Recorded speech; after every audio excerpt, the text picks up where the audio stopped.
Hello, little Vickies. Welcome back to my channel. Tonight, I'll be sharing 3 Glitch in the Matrix stories and 1 Let's Not Meet story that are allegedly true. If you like what you hear, please subscribe if you haven't already, and hit the like button as it's incredibly helpful to my growth here on YouTube. If you have a story of your own you'd like to share and possibly have read on the channel, send it to me at veronica45stories@gmail.com. Link is also in the description. If you have a suggestion or just want to say hello, please leave a comment.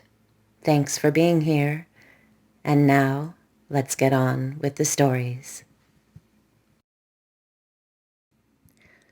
Last summer, I was driving on the freeway. I was in the car by myself, and it was a clear, sunny day, not a cloud in the sky.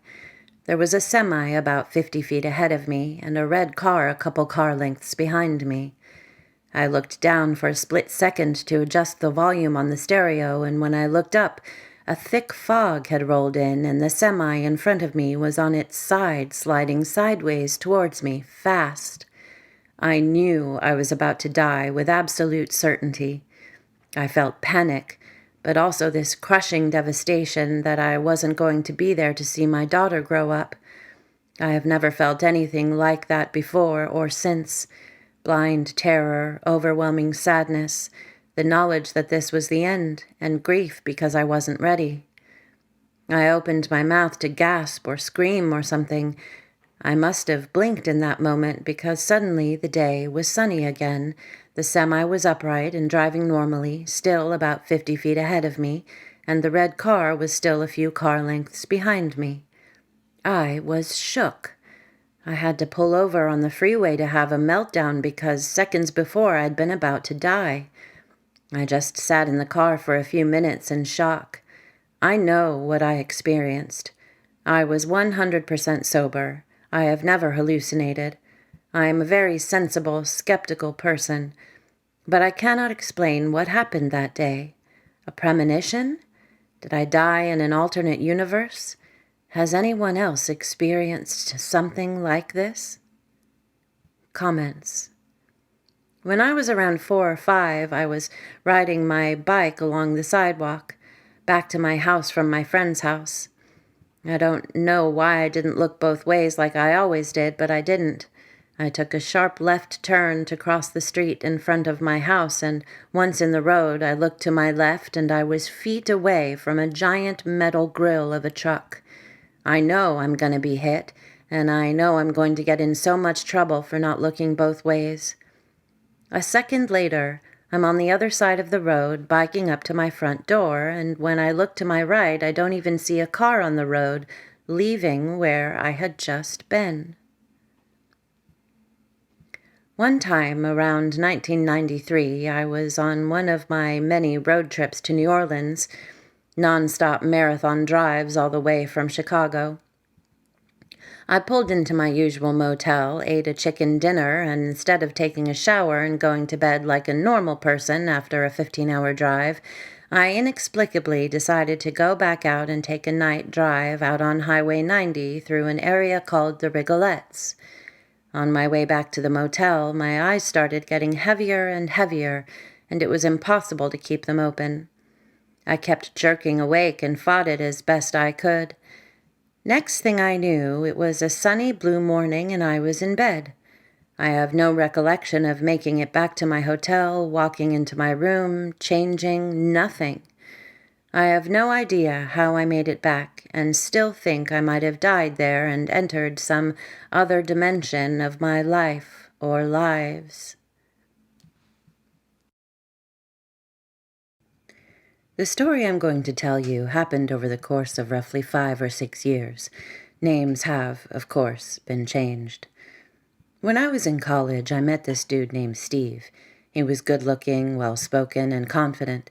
He was instantly well-liked by most of the people that he met, but was a bit intimidating to me at first due to the fact that he was pretty jacked and didn't speak to me a whole lot in the beginning. Here I was, an 18 going on 19 fat kid with an inferiority complex that made me act out to get attention. I would wear women's clothes to class to get a laugh, or interrupt the professors with witticism here and a joke there, again for a laugh. I was that kid. The one that people didn't exactly dislike but weren't too eager to hang out with because I could be a bit much at times. This did nothing to help with my feelings of inadequacy, but I didn't make the connection there until a couple years later.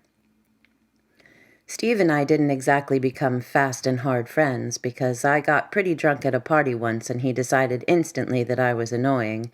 Still, we were civil to each other as we were in the same department and had a couple classes together.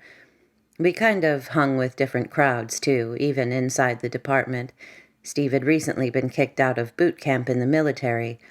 He told everyone that it was because he had injured himself badly enough that he had been discharged, but that wasn't true. However, we'll get to that part later.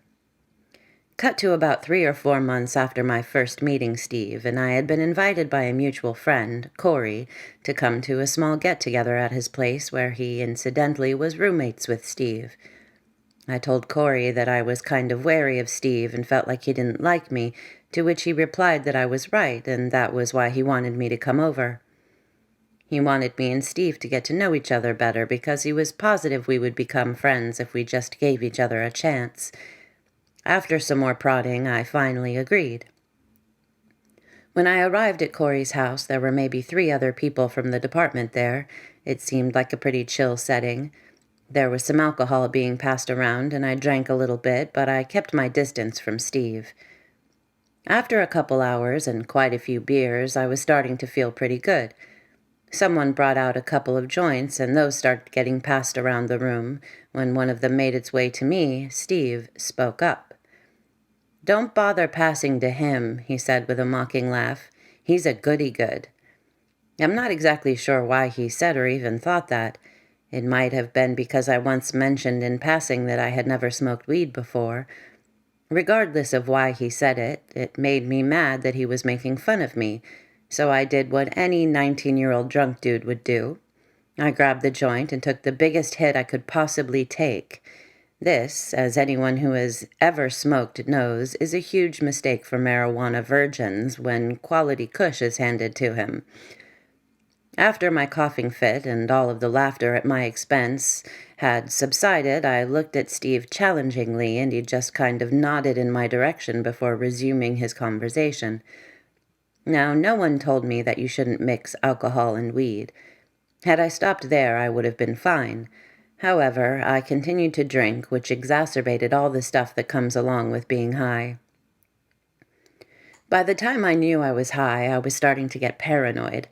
I am, or at least was, a bit of a hypochondriac. Dry mouth felt like my tongue was swelling up and my throat was starting to close.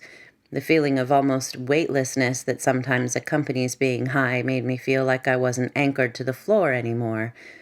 The time dilation that you experience with weed made me feel like I was literally frozen in time. I started to panic. By this point, everyone else had gone home, and it was just me, Steve, and Corey. I explained to Corey that I thought I was allergic to weed because I wasn't feeling right, and oddly enough, Steve asked me to explain what I was feeling. When I did, he walked me through all of it and calmed me down. Once I was calm, he put a controller in my hands and we played video games until I sobered up enough to drive. It was honestly really cool of him, and it was the start of one of the best friendships I've ever had, until it became the worst, most abusive relationship I've ever been in. Over the next year or so, Steve and I became really close. I considered him one of my best friends. Being around him was almost like a drug. He just had this way of making you feel like you mattered. I know now that he was a complete sociopath, but you don't really see those signs until it's too late. He harassed me until I started working out with him, which meant I had more energy and confidence in myself. I got into pretty decent shape. I wasn't ripped. I wasn't even what most people would call fit, but I wasn't the fat kid anymore either. He would come to my house and force me to go out and do stuff. Before I became friends with him, I was kind of a loner and a hermit. We would go to the lake and just dick around or go hiking in the woods or any number of outdoorsy type activities. For the first time in years, I had confidence in myself, and I was actually quite happy. Enter Lisa. Lisa was the love of my life, the one who got away, or rather the one that I stupidly dumped twice over a 5-year relationship because I was scared. She's not a huge part of the Ballad of Steve, but she plays a role. She had come to my hometown to go to school, and she had had a boyfriend back home, but we clicked immediately. I know you're wondering, and no, we didn't hook up or anything while she was with him.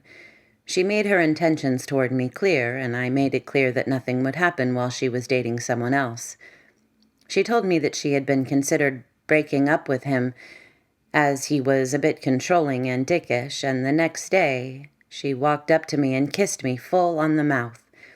When I started to push her away, she laughed and said, "I broke up with Jason last night. You're mine now." I smiled back, and our relationship began. I apologize for getting into these details that have nothing to do with Steve. It was just an immensely happy time of my life, and I never would have had the confidence to flirt with Lisa in the first place if it weren't for Steve. The next year after Lisa and I got together was rather uneventful. I will admit there were some red flags with Steve that I either didn't see or just outright ignored. Looking back on it now, one of the most obvious was that one day I was hanging out with Lisa when Steve showed up. She had always gotten a bad vibe from him, rightly so, and so when he showed up, she left to go to class 45 minutes early. Watching her walk away, Steve said, "I could take her from you if I wanted." I gave him an incredulous look, slightly panicking that this man who called himself my friend might actually want to, and be able to, sway Lisa to date him instead. He laughed at my expression and added, "Don't worry, I don't want her. She's like a 6 at best. She's perfect for you, but I prefer my bitches a little thinner and much hotter. Just thought you should know that if I wanted, I could take her from you." It should be noted that Lisa was thin, if curvaceous, and absolutely gorgeous in a very classical way. I am now convinced that Steve actually was attracted to her, but he saw himself as the alpha and needed to assert his dominance over me, one of his perceived betas. I'm ashamed to admit that it worked. I did get angry and told him not to talk to or about my girlfriend in such a gross manner, but once he gave a half-hearted apology, I just kind of shrugged it off. The next year, there were even more red flags that I chose to ignore. I know the story is moving rather quickly right now, but those first couple of years weren't really that bad. Yes, Steve was starting to show his true colors, but the really horrible shit was still to come. Also, if you're keeping track, I was at a 2-year college for 3 years. That's just how long it took me to get my associate's degree. That's neither here nor there. Steve started dating one of the freshmen in our department. I heard from others that the relationship was incredibly psychologically abusive on his end, but I kept brushing it off because the girl he was dating hadn't spoken up, and Steve was a good guy, right? I mean, I hadn't witnessed it. Other people must just be misinterpreting Steve's unusual sense of humor in a way that painted him in a bad light in their minds. I was unaware at the time that of course she wouldn't speak out against him because that's what psychological abuse is. It's gaslighting and insults and ensuring that the victim believes themselves to be absolutely worthless and deserving of the treatment that they receive. During the end of the year department party, I proposed to Lisa, and she said yes. When Lisa and I graduated from college with an associate's degree, we decided to move to a new school together. Despite the fact that our relationship grew stronger than ever without Steve in our lives, a dot that I didn't continue to connect due to still being firmly in his psychotic grasp, the college we decided to transfer to was absolute garbage, and after the year was over, we had decided to transfer again to a better and cheaper school, this time about an hour away. Coincidentally, it was the same school that Steve now attended. That summer, Lisa moved back to her hometown while transitioning between schools, and I ended things with her for the first time over the phone. Shitty, I know, but we were like 5 hours apart since I had stayed behind to live on campus and work, and neither of us could find the time to visit the other. The only reason I can logically come up with is that I was scared of the commitment. I've always said that when I marry, I want it to be for life. I got in my own head and started to worry about whether or not Lisa was the person I really wanted to spend the rest of my life with. When I moved to the new city, Steve helped me get an apartment in the same complex where he and Corey, the friend from earlier, both lived. We were in separate buildings, but the apartments were set up in a way that the courtyard between the two buildings was only like 40 feet across. I could actually see into Steve's basement apartment window from my second floor one when we both had our blinds open. There were many times that I would glance out the window while playing video games or something, and Steve would catch my eye and wave me over. So I would obediently turn my game off and head over to his place and smoke a little weed and watch one of his 4 DVDs for the billionth time. During this time in my life, I became a major alcoholic. I'm fairly certain that Steve realized this was happening, but said nothing because he wanted to be able to hold it over me later. He may have contributed to my alcoholism a bit. He began to use the same bullying tactics he had once employed to get me to work out and go do things. This time he was using them to get me to go out drinking. If I told him that I had class early the next day or homework that needed doing, he would just wave it off and tell me we would be back in plenty of time for me to get my homework done and get plenty of sleep. We would often stay out until 2 in the morning when the bars closed, or later if he met someone cool and decided we were going to go to their house to hang out for a bit afterward. If I said I didn't have money, he would promise to pay for me. At the end of the night, I would get a bill I could barely afford, and he would explain that clearly he meant he would pay for the first couple of rounds, and if I drank more, then it was my fault. Several times I had to borrow money from him to pay rent, which further put me in his control. I would like to take a brief break to address the elephant in the room. I realized that every single one of the previously mentioned problems stemmed from me. I could have moderated my drinking. I could have told him no when he asked me to go out. I could have realized sooner that he was never truly going to pay my bar tab or that we weren't going to be going home early. I take responsibility for all of these things. That being said, something you have to understand about Steve is that he would gaslight and make me feel like I was being a bad friend if I told him no, despite having a very valid reason for the refusal. What I'm trying to do by telling you this part is point out that he was never the good friend that I thought he was, or he would have pointed out that I was drinking too much. Would it have stopped me? As I know now from the numerous attempts by another really true friend, no, it wouldn't have. But at least in hindsight, I would be able to say, Steve tried to get me to stop drinking. He was a good friend. Back to the story. Some few months after moving to the new city, Steve introduced me to a friend of his from out of town, Jennifer. She was a very pretty woman with dyed red hair styled into a pixie cut. She was thin, with an athletic build and a gorgeous face. She was honestly every straight man's dream. Not only that, but she was intelligent, funny, quick-witted, compassionate, and kind. I instantly developed a crush on her, but I was sure she was out of my league. I asked Steve if she was seeing anyone, though, because at this point I still had some confidence. He told me she wasn't, and I asked him if he thought we would be good together, and he asked if I liked her. I said yes, and he assured me that he would try to get a feel for what she thought of me.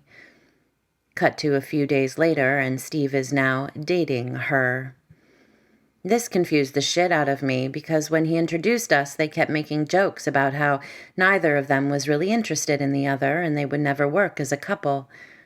I think even back then I knew that he had done his psychological fuckery to get her to date him so he could, once again, assert his dominance over me. I shrugged it off, happy that my friend had finally found a girl to make him forget that freshman he had been dating a couple years ago. He had constantly moaned about missing her when she finally got the courage to tell him to fuck off one night after he had called her fat. She was maybe 95 pounds. Over the next few weeks, I started to notice that Jen was looking more and more exhausted and haggard. When I asked if she was okay, she would just smile and assure me that her workload was just getting to her. We had started to become friends, so I asked her not to hesitate in coming to me if there was anything I could do to help her out. She thanked me for the kind gesture, but again, she said she would be fine. I would later find out that Steve was treating her just the same as he had treated his previous girlfriend. She apparently told Steve about my offer for help, thinking it was sweet that I wanted to help her, and as you might guess, Steve flew off the fucking handle. I had never seen him so angry. He came to my apartment banging on the door, fit to break it down, and screaming at me to get my two-faced ass out in the hallway so he could kill me. I didn't know it at the time, but Steve had started taking steroids, which explained part of his unfounded rage. After nearly an hour of him pacing my living room, threatening me and yelling loud enough to wake the whole damn neighborhood, I was finally able to convince him that my intentions were nothing but friendly toward Jen now. Bro code dictated that even if the two of them broke it off, I wasn't going to pursue her since she had dated one of my best friends. Once he finally believed that I wasn't trying to stuff his girl like a Thanksgiving turkey, as he put it was like a switch was flipped. Suddenly we were best friends again, and his earlier rage seemed to have been forgotten as if it never happened. He dumped Jen shortly after. My guess is that he realized I had no romantic interest in her anymore, and therefore couldn't use his relationship with her to needle me and control me. I only saw her a handful of times after that, but the last time I saw her she looked so much happier. Yet another sign about Steve I either didn't see or chose to ignore. About a month after the yelling incident, Lisa and I got back together. She was incredibly distrustful and wary of me at this point, and rightly so. I had broken her heart for no other reason than that I was an idiot. Over time, she began to trust me with her emotions again. This was a mistake on her part, and I don't mean that to sound cruel. Perhaps I had picked up some things from Steve. I know that I was fairly manipulative. I am more ashamed of that than I can ever portray with words. I hate myself to this day for some of the ways I treated her during our second stint as a couple. Lisa was still uncomfortable around Steve, and she would often leave if we were hanging out and Steve showed up. He never seemed to catch on that she didn't want to be around him. Things were made far worse when we went to a house party one night and Steve groped her. Again, I am incredibly ashamed to admit what I did when she came to me in tears of rage and disgust and told me what had happened. I'm ashamed because the first thing out of my mouth was, "Steve wouldn't do that. Maybe you just misunderstood what was going on." "He smacked my ass and grabbed my chest," she practically yelled at me. "All right," I said. "I'll go talk to him." I should have just cut him out right then and there. I should have taken Lisa home. I should have went and knocked Steve the fuck out. I should have done a lot of things, but I've always been a people pleaser, and Steve brought this out in me in the worst way. When I asked Steve about the situation, he told me that he had grabbed her waist to get around her in the kitchen, which was crowded, and that he had accidentally brushed her breasts while reaching for a bottle of rum. I fucking believed him. I went back to Lisa and conveyed what had been told to me. After a lot more enraged tears and yelling, she left. Why she didn't just dump my stupid harassment apologist victim-blaming ass right then, I still don't know. When Steve appeared a few minutes later and I explained what had happened, he put on a faux sympathetic face and said with a chuckle, "Man, fuck that cunt. Let's find you a hot drunk bitch who wants to give a blowjob." Even back then, I knew that that was a huge red flag, and I do not have sex with drunk women, but I still ignored the signs. I didn't cheat, but I ignored the signs. Lisa didn't speak to me for a week, and she was right to do so. She should have never spoken to me again. For the next few months, things with Steve were a bit strained, and we didn't hang out much. Things with Lisa improved again now that Steve wasn't around as much. We were even talking about moving in together. This would not ever happen because I was going to break up with her again before long. I didn't know I was going to do this at the time, but it was going to happen. When it did happen, there were no tears like the last time. There was no pleading that we could make it work. Lisa simply fixed me with an emotionless, almost dead gaze and said, "My sister told me not to trust you again. I should have listened. Get your shit and get out of my apartment." Now, I really wish that she had just left it at that, but over the next couple of years, we would go on to have a few stints as friends with benefits, as we both knew what the other wanted in bed, and it was just easier for both of us, I think, being highly sexual beings, to find comfort with each other when we wanted sex. I obviously obliged. There were no feelings in it for her, it was just sex. We never got back together, but we became a sort of facsimile of friends again after a while. Shortly after our breakup, I became immensely depressed. I didn't realize that it was because I was still in love with Lisa. Why would I be? I had broken things off with her. Regardless, I started drinking even more and stopped working out. I started regaining all the weight I had lost my freshman year of college, and Steve noticed, often remarking that I was a fat fuck. I never really minded it because I was used to my weight being the butt of every other joke. Besides, he always said it with a laugh to let me know that he was only joking, the way good friends always insult each other, right? At the same time, I started hanging out with him again. One day he came to me asking if I wanted to move into a house with him. I politely declined because I liked living alone and my rent was relatively cheap for where I lived. He called me a pussy and got unreasonably angry, saying that I owed him everything. He proceeded to scream at me for half an hour. He didn't speak to me for 3 days, but did eventually calm down. He never apologized for his ridiculous outburst, though. When he moved out, another mutual friend took his apartment after having just gone through a bad breakup of his own, and I started hanging out with his new friend Mark quite a bit, since he was just across the courtyard and Steve was a couple miles away.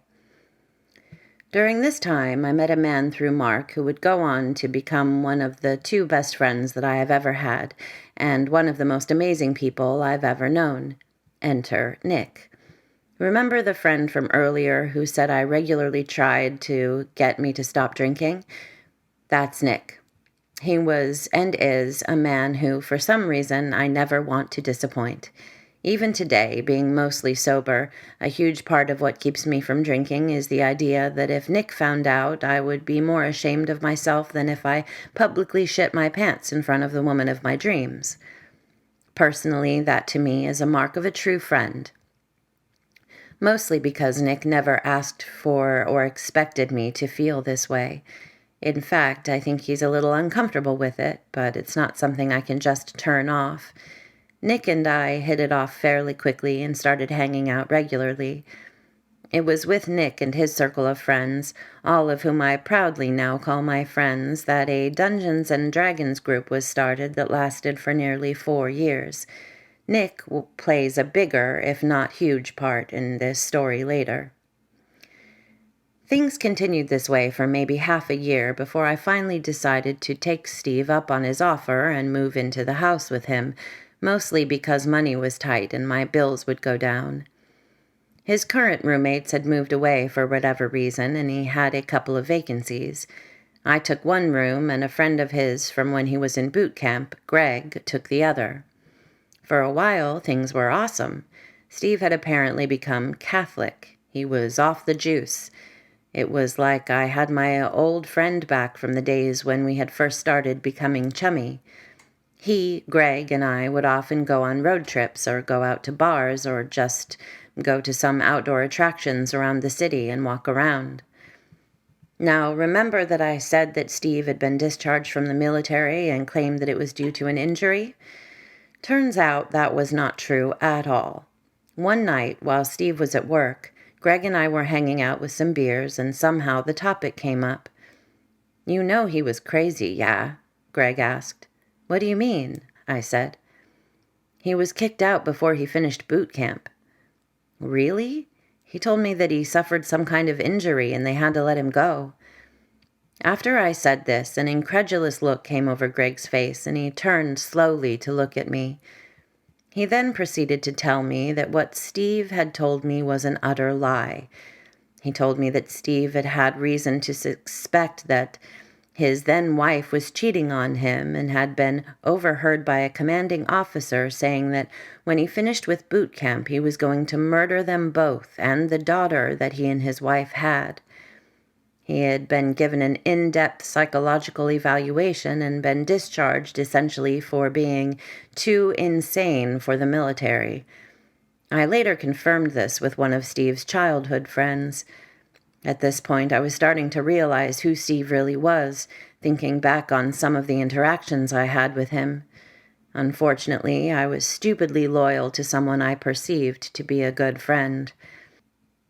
At some point, I had invited Nick to come over and hang out to play video games and whatnot, and when Steve met Nick, he immediately called him fat. Now, Nick was at the time a large man. He has since made enormous strides in his fitness journey. Shout out to Nick for your hard work if you're reading this. You look great. Regardless, I remember the look of utter disbelief on Nick's face, but I defended Steve by saying that that was just how he made friends.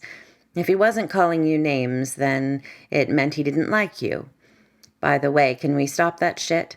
Treating people like shit as a way to break the ice is fucking terrible. I'm guilty of it in the past, and I hate that I used to do it. Anyway, not relevant. I could tell Nick was skeptical, but he just kind of went with it. I think he kind of resented me for not defending him, but he never said so. I don't blame him if he did. A few weeks after the conversation with Greg, Steve had a friend of his from out of town stay with us for a weekend. Greg was out of town for work or something. I forget the details as they aren't important. Before this friend of Steve arrived, he told me that she was fat but pretty if I wanted to bone down with her. I had his blessing. This did not sit well with me, not only because of how he described her, which I learned wasn't true when she arrived, but because he felt the need to give his permission for the two of his friends to have sex with each other. I kept my mouth shut, though. I forget the woman's name, but she was a very pretty woman. She was curvaceous, but in no way fat. I was confused as to why Steve would describe her as such. She and I got along really well from the start. That night, she and Steve slept together. Again, I'm fairly certain he slept with her because he could tell I was taking a liking to her. I wasn't falling over myself to get into a relationship with her, but I did like her quite a bit. Steve had to once again assert his dominance over me. The next day, we all had lunch at a local restaurant, and Steve essentially left his friend and myself to drive his car back to the house while he wandered off to do God knows what. I was infuriated that he would do that. Not necessarily the leave us part, but the fact that his friend had come to town specifically to visit him and he just bailed on her with no real reason. She and I spent the day watching movies and playing video games. We talked quite a bit about Steve, as he was our common link, and a lot of things came to light about Steve that I won't mention here, simply because I don't want to be typing this for the next 2 weeks. I texted Steve multiple times throughout the day asking where he was. He didn't respond until about midnight, when I sent a text telling him it was kind of shitty of him to just leave his friend with me when she had come to see him. The text I got back just read, "Mind your fucking business, fatty. I'll be home when I get home." He finally rolled up around 10 the next morning as his friend was getting ready to leave. He was driving a motorcycle that I had never seen before. He barely said goodbye to the woman, and she was leaving, and the door was shut, and I rounded on him. "Where the fuck were you, dude?" I demanded, feeling myself getting angrier by the word at what he had done. "Not that it's any of your fucking business, but I was helping a friend bury a body," he shot back as he walked into his room. I knew instantly that this was a lie. I had this intuition when it came to Steve. I could almost always tell when he was lying, and this one was just so outlandish that I didn't even need to consider it to know it was absolute bullshit. "No, you fucking weren't," I said under my breath. "What was that, fatty?" he said, coming back into the room shirtless and getting in my face. I gently pushed him away from me, and he looked utterly dumbfounded. He couldn't believe I would ever stand up to him like this. I said you're lying, I retorted quickly, enunciating. But if you want to treat your friends like shit when they travel for hours just to hang out with you for a couple of days, then be my guest. We stood there glaring at each other for a few seconds before he deflated and looked slightly ashamed, which shocked the hell right out of me. I was with a girl I've been dating, he said softly. So you invited a friend to stay with us, I said, my anger rising again. Cheated on your girlfriend with her, bailed on us, and then fucking lied to me about it? Fuck you, you fucking douchebag. I turned on my heel and stormed up to my room. I'm fairly certain Steve threw something at me but missed, because I heard a thump on the wall just to the left of the doorway I was walking through. I didn't stop to find out. I didn't see or speak to Steve for a couple of days after that. It wasn't until Greg came home from his trip and noticed that we weren't spending time together and were acting coldly toward one another that our friendship started to repair a bit. Most of that was due to Greg yelling at us that he wasn't going to live with a couple of bitches who couldn't get their shit together and act like adults. Despite our relationship repairing slightly, things were never really the same after that. Over the next few months, Steve started to sell drugs and always kept a loaded gun in the house. I specifically remember him telling me one day that some guy was going to be coming over to give him some money that he was owed, and if he showed up while Steve was at work, I was supposed to take the money, count it, and put it on his bedroom desk. I didn't know he was dealing at the time, and so assumed it was just a guy who owed him money. I just agreed and went back to playing my video game as he left for work. Steve got home from work before the guy showed up, and when there was a knock on the door, Steve came out of his bedroom with his gun in hand and held a finger to his lips. He opened the door to reveal a man standing on the porch with a wad of cash in hand. Steve immediately pointed the gun in his face, cocked the hammer back, and started screaming at him to drop the fucking money on the ground and get the fuck off his porch. As the dude was fleeing in terror, Steve yelled after him that if he ever saw him again, he would kill him. Of course, I was immediately distressed by what I had just witnessed, but I was equally terrified.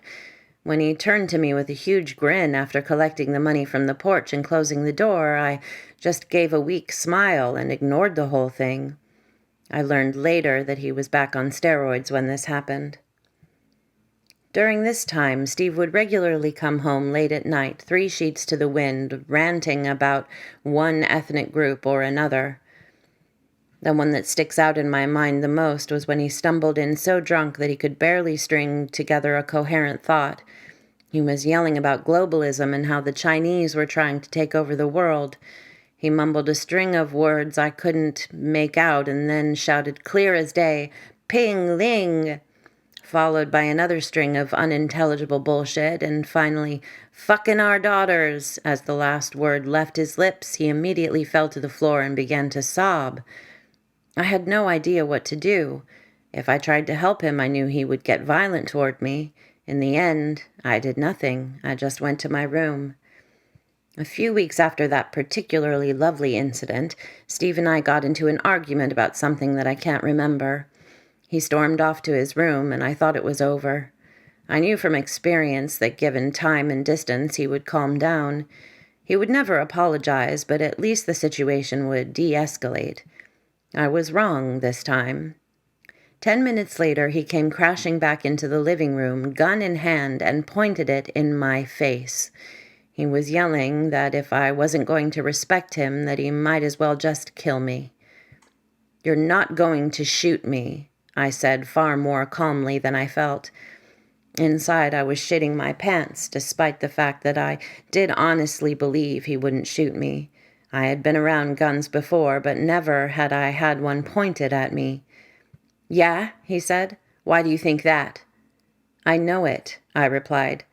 "I know you're not going to shoot me because I'm one of the few real friends you have left." He seemed to consider this for a moment and finally lowered the gun. His face was still murder incarnate, but at least the gun wasn't pointed at me. "Can you move, man?" I asked. I'm trying to watch Netflix. He continued to stare at me for a long while, seeming to be internally fighting with himself before finally stomping back to his room. I didn't see him again for the rest of the night. A few days later, Steve and Greg asked me to sit down when I came home from my third double in a row at the restaurant where I worked. I asked why, and they said we needed to talk about me living there. I told them there was no need. I was moving out. They seemed satisfied with this, and I went to my room to get some much-needed sleep.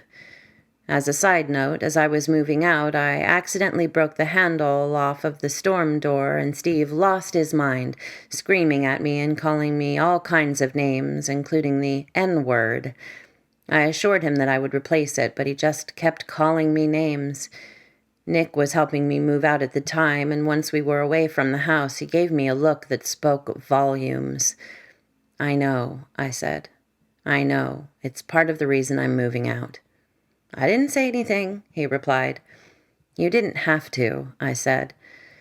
This was a point that I finally snapped and realized that Steve was nothing but a toxic piece of shit. It took someone I hadn't known for very long giving me a single fucking look for that puzzle piece to finally fall into place and make me go, fuck this bag of dicks. After I moved out, I only saw Steve once more. I was coming out of class on the university campus, and he drove up on his motorcycle and started trying to make conversation, but I just made some lame excuse about needing to get to work or home or something and walked away. About a year later, I blocked Steve completely on all social media when he commented on a Facebook post and called my mom a cunt. I don't know why I didn't do it sooner. About a year after that, Nick and I were at the mall. Being on a bit of a time crunch and needing things from different stores, we decided to head different directions and meet up in the food court. I finished what I needed to do first and was standing in front of the Dairy Queen waiting for Nick to meet me when I got a phone call from him. What's up? I said by way of answering. I just saw Steve, he said without preamble. He was going into the store I was coming out of. He didn't need to tell me which Steve.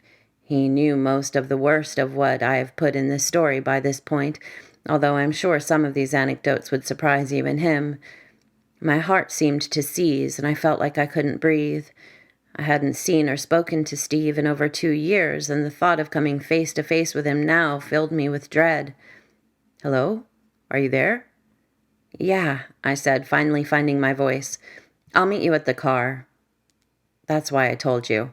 I'll be out in a bit. I practically sprinted to the car and just kept praying to whatever gods might exist that Nick would be out soon. I went over and over in my mind what I would say or do if Steve showed up. Luckily, I never had to find out what I would have actually done or said because Nick appeared pretty quick and we left. That was the last I heard of Steve. The incidents that are portrayed in this story are not everything that happened over the course of my relationship with Steve.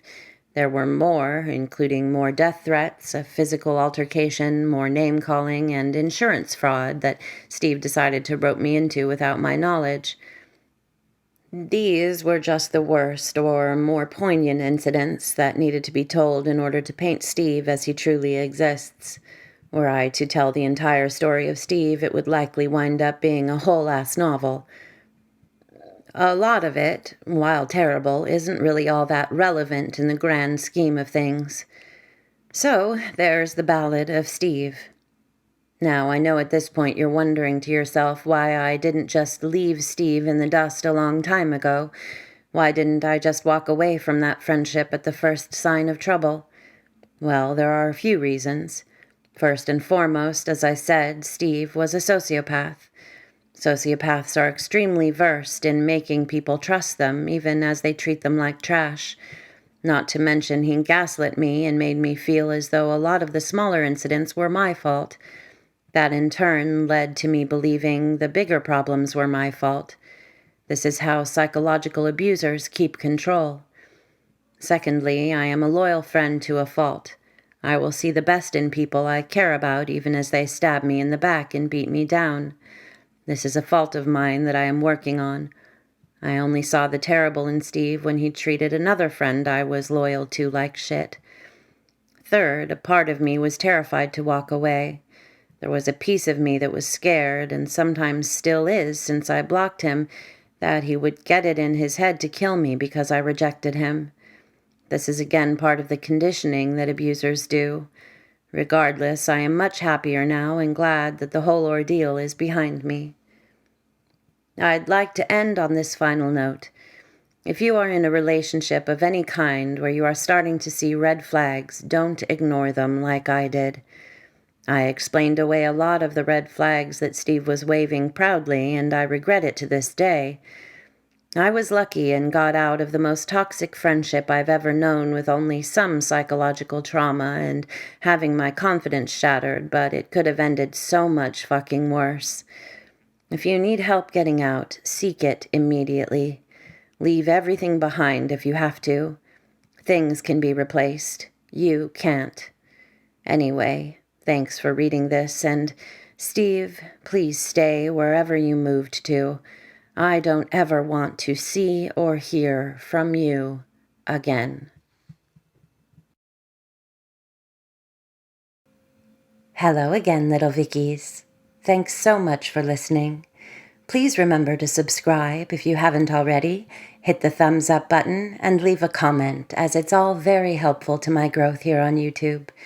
Remember, if you have a story of your own you'd like to share and possibly have read on the channel, send it to the email in the description below. I appreciate you being here more than I can say. And until next time, be good.